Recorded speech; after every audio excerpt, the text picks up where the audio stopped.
to do that. All right, if you're here this morning, which you are, or connected online, I want you to go to Mark chapter 13, actually Mark chapter 15, verse 1. And as you head in that direction, I just want to let you know that in order for good news to be good news, it has to invade bad spaces, right?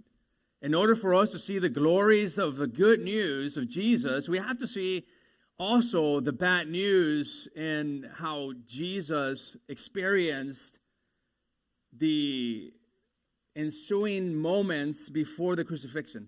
In other words, we have to see like what Jesus went through. And oftentimes we hear the message of the trials that Jesus had, and we tend to hear it in Easter, and here we're hearing it during our soon-to-be Christmas season. And I wish I could say, man, today is going to be like, oh, like this really cheerful, like it's going to be awesome. And not that it's not going to be awesome message, but I'm saying today is that it's going to be gruesome. Matter of fact, I'm going to, kind of scale back a little bit on how graphic I'm going to get in terms of how Jesus experienced the trial before the Roman government.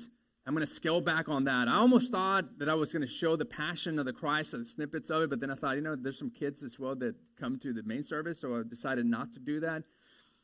But that's where I'm headed this morning. Last week we saw the betrayal of Jesus, and we saw how two of Jesus' inner circle disciples betrayed him. We saw the betrayal that Judas had. And one thing that I said is that as long as Judas is in this villainous kind of category, we fail to see the Judas in us. And then we also saw Peter, who also betrayed Jesus, abandoned Jesus when he said, I will be there with you.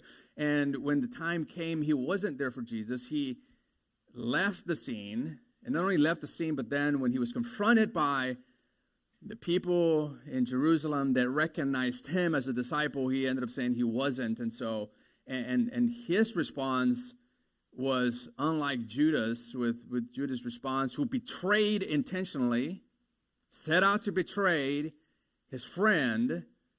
He was maybe worldly remorseful. He felt guilty, but in a very, very worldly way. He felt guilty that he had betrayed Jesus, but he didn't feel guilty enough to know that really the one he was betraying was God. And Peter, he felt the weight of it. Not only had he betrayed his friendship with Jesus, but he knew he had betrayed the Lord himself.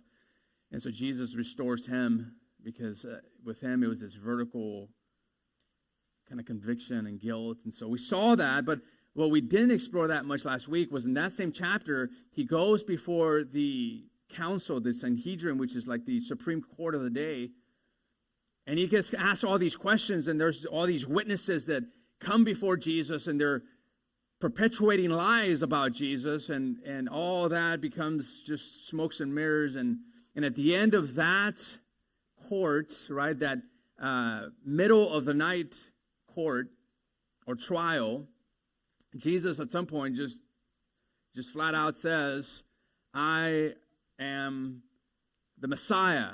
I will be in the right side of the Father, and you're judging me today, but one day you will be judged by me. Their reaction to that was anger, and they felt like Jesus was being blasphemous because he was putting himself in the equal place of God. And their ultimate response was to cover his head, right, and punch him. And so you have all these old men from the Sanhedrin and young men landing blows on Jesus' face as he has a bag over his face.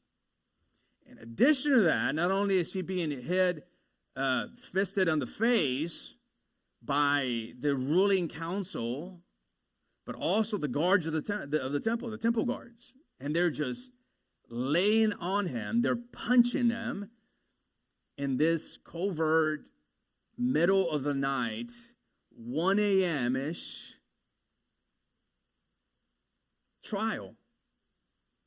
And today we're going to look at, we had that trial, which was the Jewish council, but now we're going to see the trial, the Roman trial, where he goes before Pontius Pilate, the ruler of the day.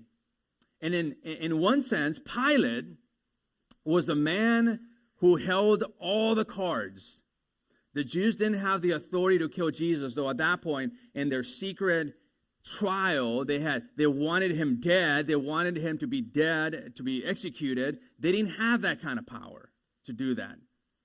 The only people that had that power was the Roman Empire, and particularly the Roman ruler of the day here, which is Pontius Pilate. And in the surface, it looks like Pilate will kill Jesus. But that's on the surface. Because in reality, the executioner is not Pontius Pilate. It's actually God the Father, who allows and had pre-planned eternity past for these events to unfold the way they were going to unfold.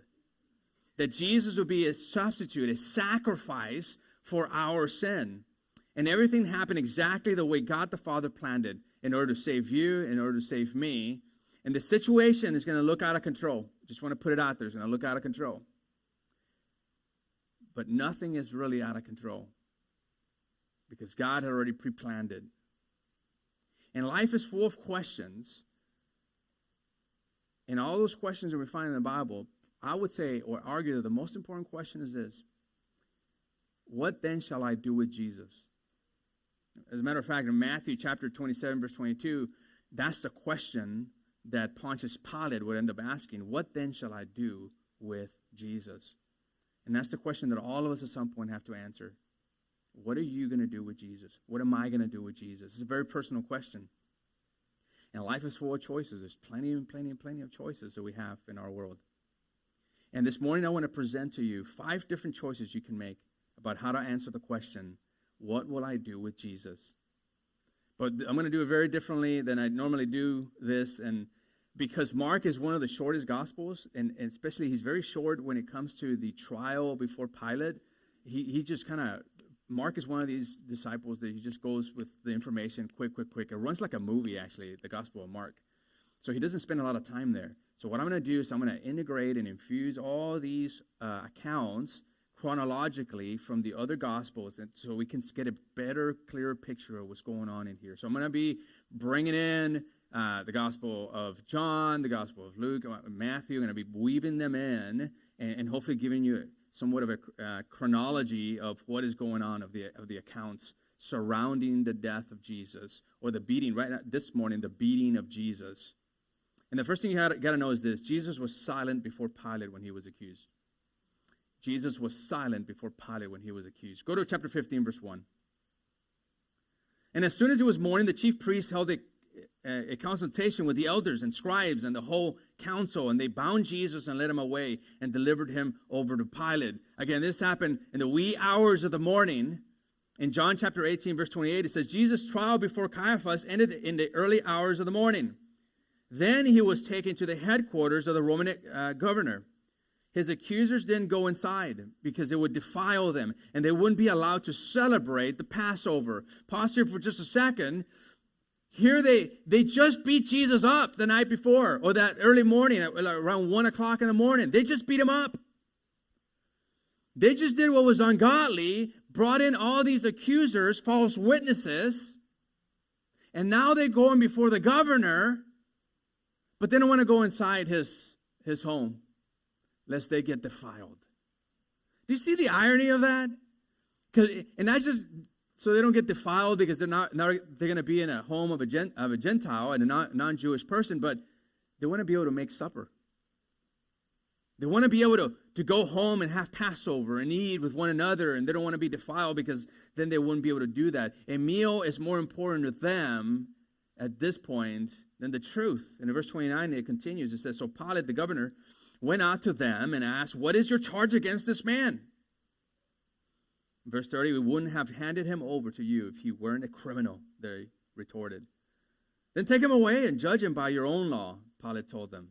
See, Pilate is seeing kind of the scheming behavior here of the religious leaders of the day. Only the Romans are permitted to execute someone, the Jewish leaders replied. This is code for saying, hey, listen, we've already had the trial. All we need you to do is to really execute him, because we know that we can't do that. Only you can do that. And then in Luke chapter 23, verse 2, it says, they began to state their case. Now, the case earlier in the morning was that he was saying that he was the Messiah, that the case was, that he was, in essence, saying that he's God, but they can't present the real case that way to the Romans. So they say, this man has been leading our people astray. How? By telling them not to pay their taxes to the Roman government. Something Jesus never said, never did. And by claiming he is the Messiah, a king. So from their standpoint, they're like, this Jesus, they go to Pilate, this Jesus, he's telling people not to pay their taxes. That's a big no-no in that world, just like it is in this world, I guess. He's saying that you shouldn't pay your taxes. And second of all, he's saying he's a king. Now, the Roman Empire, one thing they did not like was all these kings surfacing up, right? And people not paying their taxes. So that's the bait that they're giving Pontius Pilate, and he's going to see right through it. Back to Mark chapter 15, verse 2, it says, "And Pilate asked him, 'Are you the king of the Jews?' And he answered him, 'You have said so.'" It's another way of saying, yes, I am. But the Gospel of John unpacks that. We see more information there in John chapter 18, verse 33. It says, "Then Pilate went back into the headquarters and called for Jesus to be brought to him. 'Are you the king of the Jews?' he asked him. Jesus replied, 'Is this your own question, or did others tell you about me?'" In other words, are you asking for yourself, or are you just kind of rattling off what people are telling you? And so he responds with, "Am I a Jew?" Pilate retorted. "Your own people and their leading priests brought you to me for trial. Why? What have you done?" It's not what have you said. What are you thinking? What have you done? Jesus answered, "My kingdom is not an earthly kingdom." So he's addressing the whole question of king. Are you a king? And it says, my kingdom is not an earthly kingdom. If it were, my followers would fight to keep me from being handed over to the Jewish leaders. But my kingdom is not of this world. And he just lays it. The very thread that you would think, okay, they would be threatened by a new king and a kingdom. That Jesus is saying, hey, my kingdom is different than what you're expecting. Verse 37, Pilate said, "So you are a king?" And Jesus responded, "You say I'm a king. Actually, I was born and came into this world to testify to the truth. All who love the truth recognize that what I say is true." "What is truth?" Pilate asked. Then he went out again to the people and told them, he is not guilty of any crime. So he's just established, like, no, you're saying that he's a king, that he wants to be king. You're saying that he's not, they're saying people not to pay the taxes. That I have found him to be not guilty. Back to Mark 15.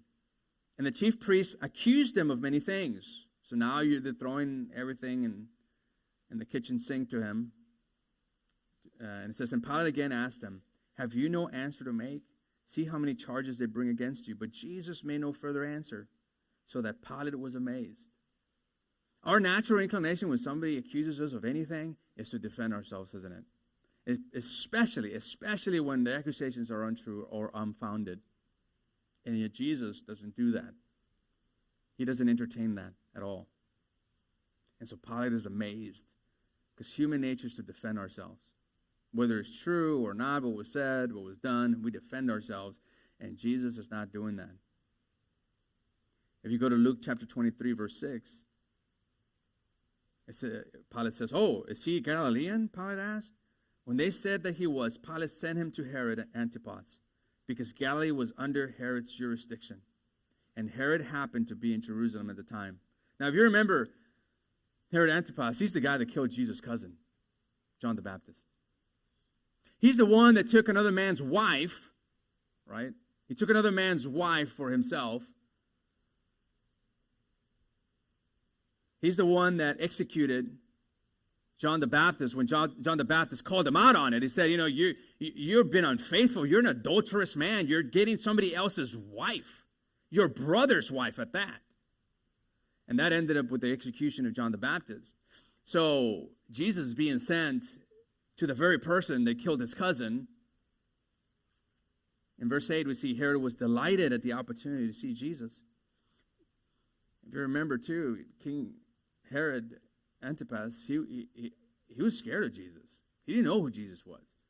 He thought maybe it was John the Baptist incarnate. He was so scared of him. But now he's delighted to see him, to actually get to see him.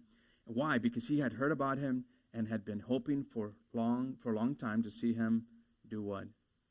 Perform a miracle. Forget about, man, I want to see this Jesus. I want to hear what he has to say. Maybe he is the righteous king that we have been waited for centuries. No, he just wants to see a miracle. He asked Jesus questions after question, but Jesus refused to answer. Verse 10, while the leading priests and the teachers of the religious law stood there shouting their accusations. There's this group, they've been following Jesus. They want to make sure he gets executed. Then Herod and his soldiers began mocking and ridiculing Jesus. Finally, they put a royal robe on him and sent him back to Pilate. In verse 12, I think this is pretty ironic. Herod and Pilate, who had been enemies before, became friends that day. You know, two enemies, all of a sudden, they have a mutual enemy, and they become friends. We're also going to see that Jesus died in the place of a sinner. Continuing in Luke chapter 23, verse 13, the story continues to unfold. And Pilate called together the leading priests and other religious leaders along with the people. And he announced this verdict: "You brought this man to me, accusing him of leading a revolt. I have examined him thoroughly on this point in your presence and find him innocent." That's the second time already that Pilate is saying, dudes, guys, this is an innocent person. Herod came to the same conclusion and sent him back to us. Nothing this man has done calls for the death penalty. So, I will have him flogged, and then I will release him. So what is he saying? He's saying, we've already established now. I've established it as the one that rules in this area, Pilate, and also Herod has also established that Jesus is innocent of what he's being accused of. So he's not, one that we would execute or crucify, but we'll flog him. Now, just so we are on the same page of what a flogging means, flogging someone is not like perhaps what, you experienced when you're growing up with the belt, for some of you, or the chancla, going across the room to hit you, We kind of tend to line the whole flogging deal, but this was like pretty serious to be flogged. Now, in Jewish culture, you couldn't flog somebody. You can't whip. That's what it means. I mean, you couldn't whip somebody past 40 lashes. But these aren't the Jews. These are the Romans. And there's no limit to how much whipping you're going to get from a Roman. As a matter of fact, the practice of flogging was one of which the one that was going to be flogged was chained up into a stump, tree stump. You were chained up to it. You had to, in many cases, hold that tightly. And then to your sides, back of your sides, 45 degree, to the sides, you would have two Roman soldiers, each one with what was called a cat of nine tails. And this whip, cat of nine tails, had 9 strings attached to it. And at the end of that string, it would have metal shreds attached to it. The metal shreds were intended to do just that, to shred your body. And these metal shreds, what they would do is when you would whip somebody with that, it wasn't just like, whip and the whip comes back. It's you whip and the metal shred fuses itself into the flesh, necessitating for the person flogging you to yank it off to get it back. And with that, pieces of flesh. Pieces of flesh. In addition to that, not only were there metal shreds, there were these iron marbles at the end of that too, strategically designed to bruise your body in the process. And if that wasn't enough, there was also pieces of bone in these whips, at the end of these whips. intended for the infection to go further faster. Right? And so Jesus is getting whipped by this. Now, customarily for the Romans, like I said, they didn't have a 40 lash limit. They whipped you until you were pretty close to being dead. As a matter of fact, according to historical accounts, many people died on the whippings of a Roman centurion because they were brutal. You were hemorrhaging. It was bloody. Those of you who have seen the Passion of the Christ, there's a scene that just shows the gore and how it just cut through the body. That's not too far removed from what happened. That's actually pretty accurate. And so Pontius Pilate is like, he doesn't deserve death, but we'll flog him for you. Now, remember, his face is already beat up. He's already been punched in the face numerous times by countless people already. Earlier that morning, his face would have been numb. And now his body is about to experience beyond numbness, extreme pain. In verse 6 of Mark chapter 15, it says, "Now at the feast he used to release for them one prisoner from whom they asked. And among the rebels in prison who had committed murder in the insurrection, there was a man called Barabbas." Now if there's somebody who's guilty, this guy is the guilty one. Barabbas is the one that is guilty on this. Most people think that, when you see the image of the three crosses and, Jesus in the center cross, most historians think that center cross, this Barabbas, that was his cross that he was going to experience, that he was going to be mounted on. And the crowd came up and began to ask Pilate to do as he usually did for them. And he answered them saying, "Do you want me to release for you?" Check this out. "The King of the Jews?" It's almost like Pilate is recognizing, like, man, this is an innocent guy you're about to crucify. Man, I'll give you this opportunity so that he doesn't die. So, you want me to release Jesus, King of the Jews? Verse 10, "For he perceived that it was out of envy that the chief priests had delivered him up."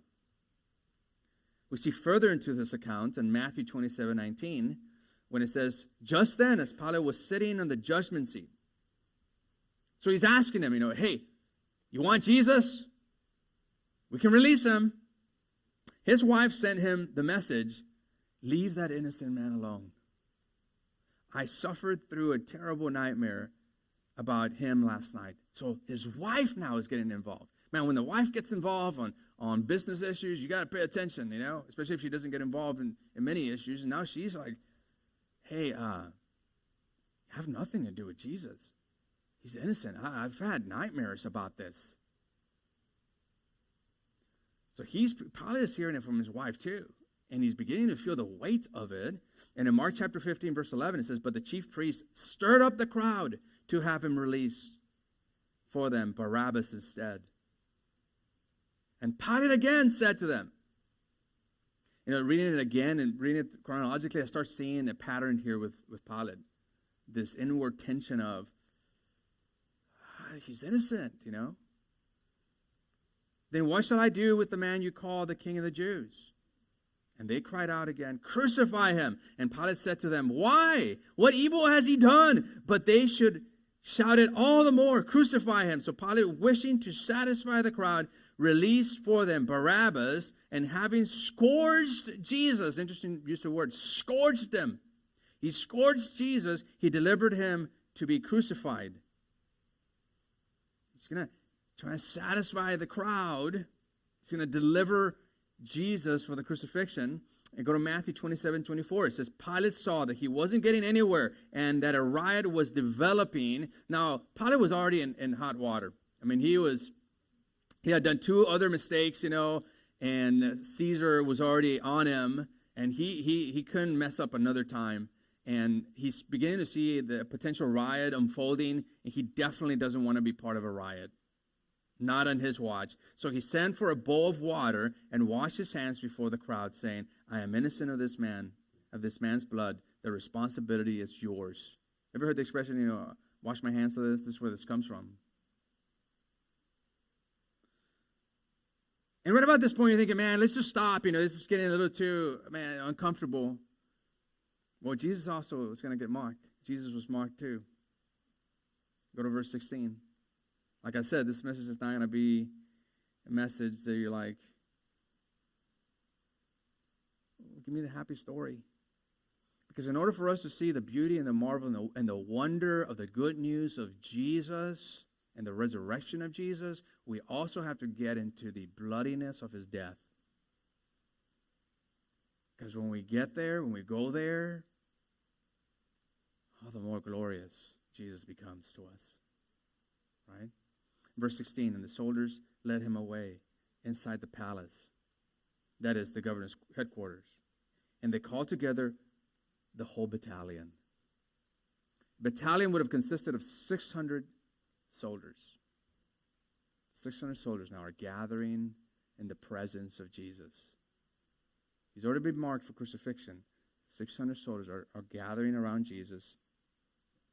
And they clothed him in a purple cloak. And twisting together a crown of thorns, they put it on him. This crown of thorns, it would have been pushed into his head.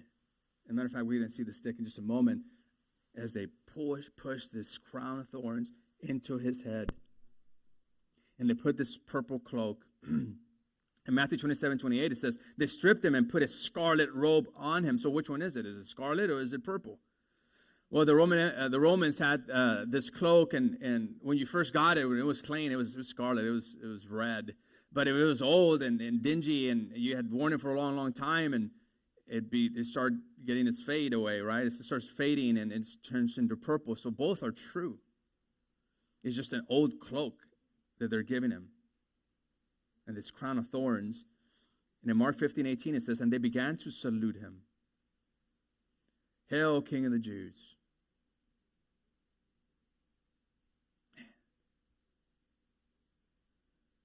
And the they, it's not just 12 guys saying, King of the Jews.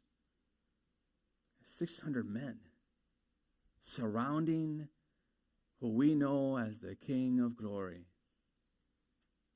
And saying, King of the Jews.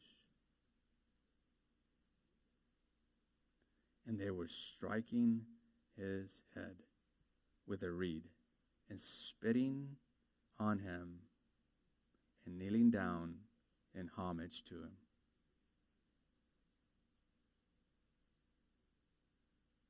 Jesus, swollen face because of the morning before, the 1 a.m. beating he got, pummeled in his face, fisted in his face. Jesus, broken body, torn up, literally torn up body, flesh. Jesus with his face now bloody because of the thorns. Now it's being hit with a stick in his face. Again, we look at the King of Glory, and that's what we see now, but the King of Glory is being defiled, covered in spit. 600 men all over his body, spit and blood. And all of them kneeling down in homage to him, mocking him. John 19, verse 2. The soldiers wove a crown of thorns and put it on his head, and they put a purple robe on him. Hail, King of the Jews, they mocked, as they slapped him across the face. Here, the word slapped. It's not just like, slap. It's the idea of punching. I don't know if you've ever been punched in the face, but it hurts. I've been kicked in the face. I took martial arts, so that's where usually people went for with their kicks, because I was itty bitty short. So they're like, I can reach him. And it hurts. You get a kick in the face, it hurts. But he was being punched in the face. Not by the feeble old men of the Sanhedrin, but by 600 Roman soldiers that were fit, likely, taking their turn, punching his face.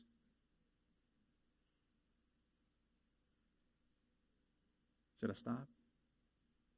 I don't think so. Verse 4.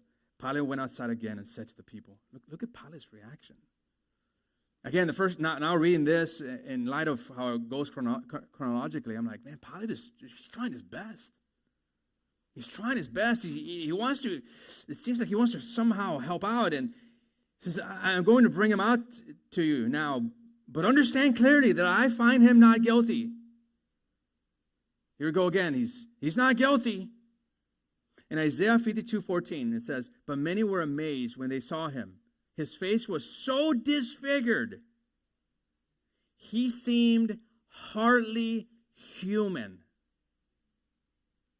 And from his appearance, one would scarcely know that he was a man. That's how bad he had been beat up. That's how bad he was. That to look at him, you can't even tell it was an actual person, let alone that it was Jesus.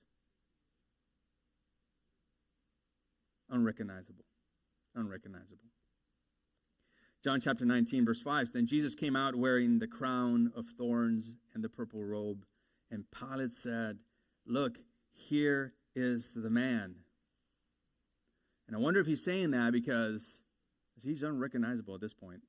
Verse 6, when they saw him, the leading priests and temple guards began shouting, crucify him, crucify him. Take him yourself and crucify him, Pilate said. I find him not guilty. How many times now has he said that? He's not guilty, he's not guilty, he's not guilty, guys. The Jewish leaders replied, by our law, he ought to die. Here's a real reason, because he called himself the Son of God. That's why he's got to die. Now forget about the whole king and the taxes stuff. Now they're getting raw, they're getting real. They're like, by our own standards, he should die. The Jewish leaders replied, by our law, he should die. Verse 8, when Pilate heard this, he was more frightened than ever. I don't know if he was frightened because of the claims of Jesus, and he's seeing that this is a guy who doesn't lie, he pursues truth, and I don't know if he was like, man, maybe he is the Son of God, and if he is the Son of God, he's about to be killed, and he's about to be killed. Man, like, what are we doing here? And so he's frightened, and in verse 9, he took Jesus back into the headquarters again and asked him, I was like, dude, like, if you're going to lie, this is a time to lie, man. This is the time to say, hey, I'm not the Son of God. Hey, I'm just been pretending, I was just joking. Where are you from? But Jesus gave no answer. Why don't you talk to me? Why wasn't he talking to me? I've already told you, I'm the king of a kingdom you haven't seen. I'm not from here, I'm from somewhere else. And so, why don't you talk to me, Pilate demanded. Don't you realize that I have the power to release you or crucify you? Like, I know I'm going to give you up for crucifixion, but I have the power. Just tell me, who are you? It's like one of those, give me a false confession of some sorts that I can unhook you from this burden that's about to come your way, not realizing that in reality, Jesus is fulfilling the very plan of the Father. In verse 11, that Jesus said, you would have no power over me at all unless it were given to you from above. And she gets to this raw moment with Pontius Pilate and says, you think you're the one that's killing me? You think I'm powerless? The situation and circumstances around this may seem very powerless or very out of control, but then, believe you me, this is not out of control. This is all pre-planned. My Father has planned this. And the only reason you can do what you can do is because God has allowed you to do what you're doing. So the one who handed me over to you has the greater sin. This is referring to the Jewish community, the religious community. Verse 12, then Pilate tried to release him, but the Jewish leaders shouted.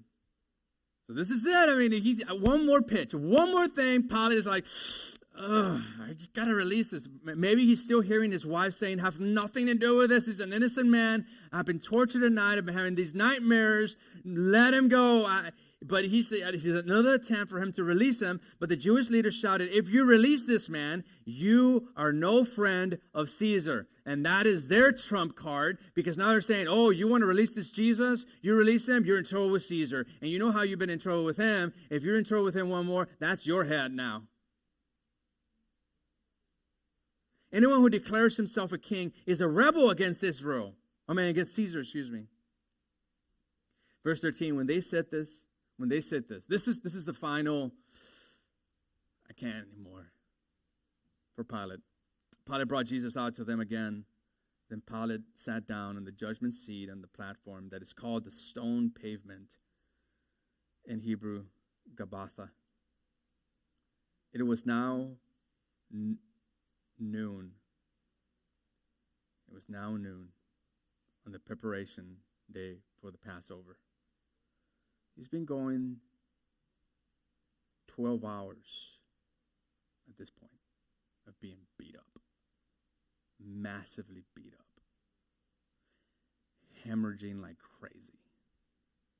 Swollen like you've never seen swollen in his face and his body. And Pilate said to the people, look, here is your king. Away with him, they replied. Away with him, crucify him. What? Just Pilate again. What? Crucify your king? We have no king but Caesar, the leading priest shouted back. This is a whole bunch of hypocrisy, because they hated Caesar. They just hated Caesar, but that's the way you play the game. That's the way they were playing it. Then Pilate turned Jesus over to them to be crucified. And in verse 20 of chapter 15 of Mark, and when they had mocked him, it's more mockery, they stripped him of the purple cloak and put his own clothes on him, and they led him out to crucify him. And that last, don't let that escape from your eyes. This last picture,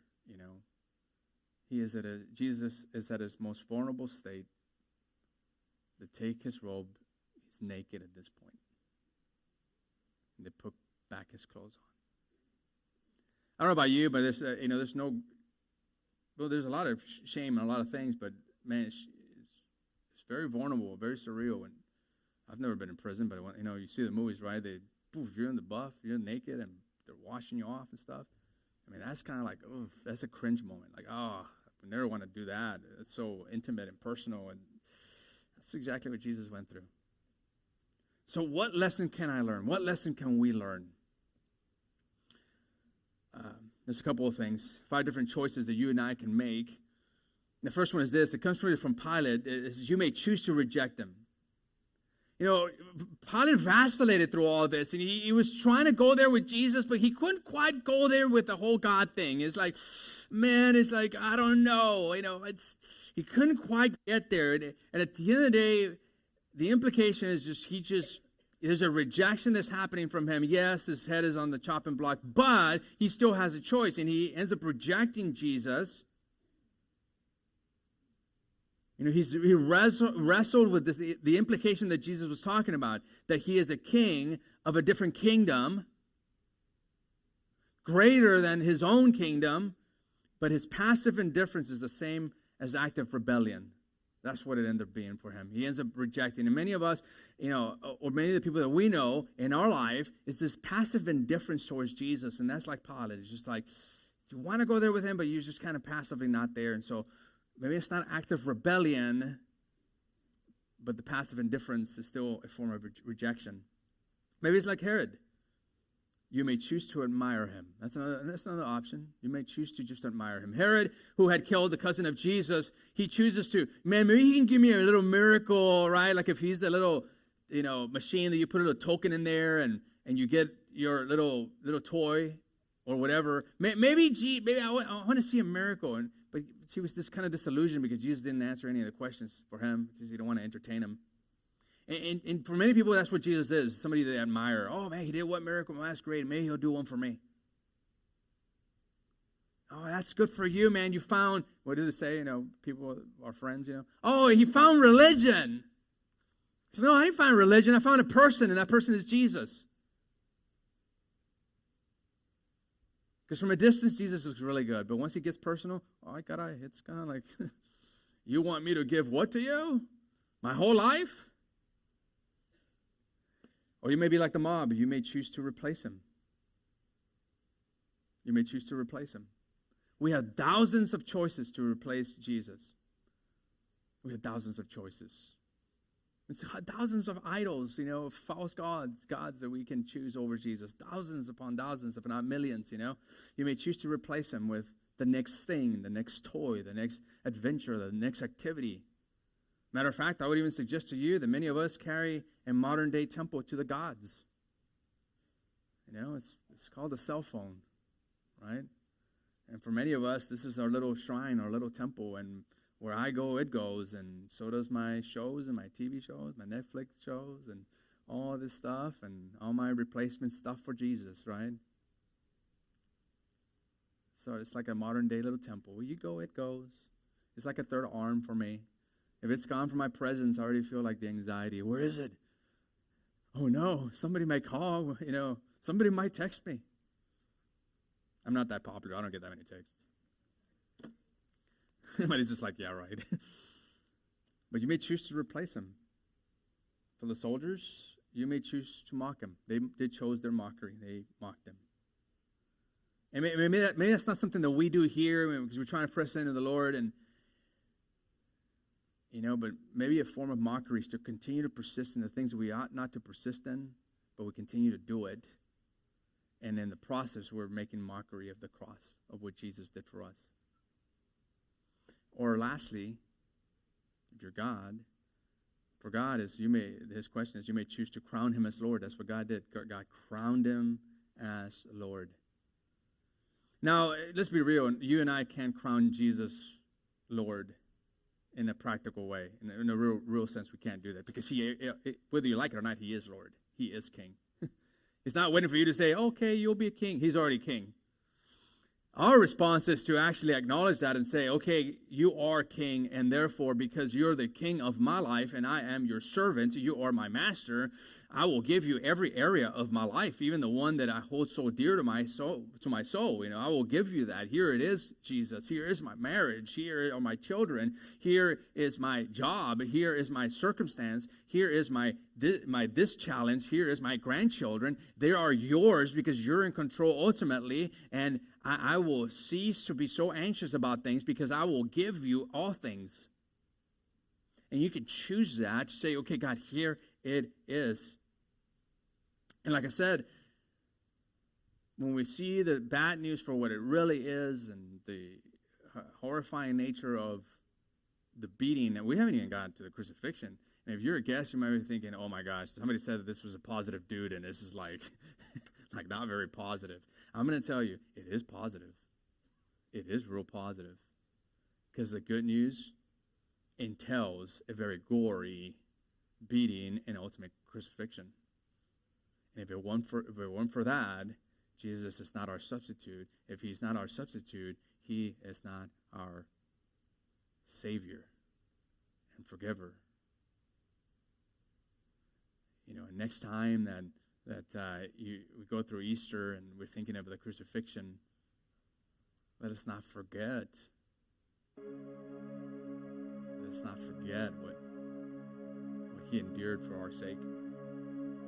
And like he told Pontius Pilate, I'm not going there because you're taking me there. I'm going there because I choose to be there. He chose that. So before we think, so mad at them, the people that killed them. Yes, but at the same time, by the same token, the Gentiles represented us. They stood on our place. So that it was even our hands that beat him and tortured him. Having said that, let's go.